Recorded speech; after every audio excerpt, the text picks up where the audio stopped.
Why are you mad? I just said I was tired. But you're acting like you're mad.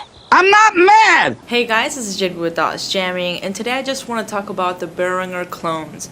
So back in 2017, Behringer released a tease of what they were going to be releasing. Nobody knew if it was true, if it was false. They had an ARP Odyssey, an MS-20, a TR-808, but now 2018 Super Booth, we know that's true. They came out with the 808.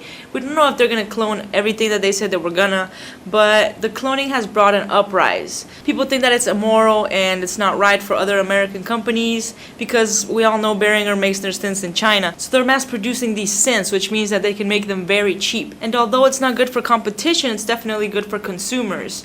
Something that I want to talk about is that everybody's been asking Roland to make a clone of the SH-101 or the TR-808 in full size, analog, but they just keep giving us these little boutiques. So finally, when somebody does it, then you guys are upset. So I just want to hear the two sides. Why do you agree with this? Why do you disagree with it? Are you going to support this Chinese Behringer takeover? Or are you just going to keep buying the new synths that other companies release? My thoughts on this is that you've been wanting a SH-101 forever and don't got a grand to spend on a vintage one that might break in the long run. I mean, who knows how cheap these synths are going to be? The Behringer team said that the price was jaw-dropping, and I mean, if they can make a 12-voice analog synth for $900, what's going to be the price for the SH-101? Is it going to be cheaper than the Roland Boutique ACB technology thing? I mean, those are the kind of things you got to think about.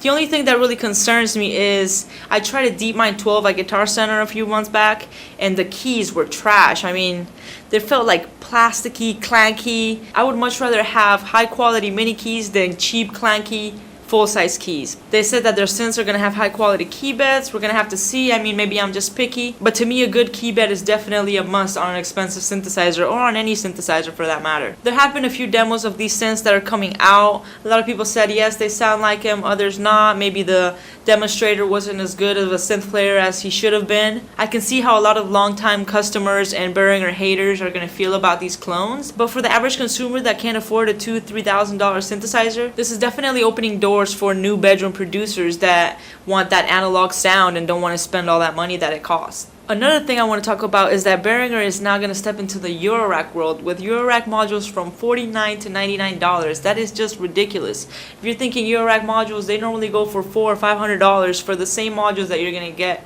Again, yes, American companies are going to be pissed about this, but for the average consumer that would never think of affording a Eurorack synthesizer, now you have the possibility to. Now you can take advantage of the Chinese market. They're mass producing all these parts, all these synthesizers, and that gives them the ability to make them cheap and affordable to the consumers, which is us. I myself haven't had the opportunity to try any of these clones, but I'm not totally against it, to be honest. I feel Eurorack is really expensive, and I don't think it should be.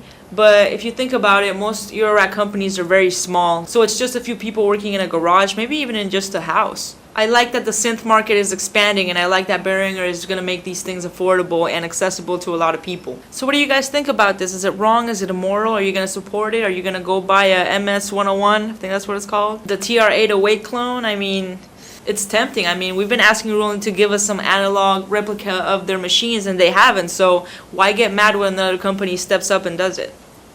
Think about that one.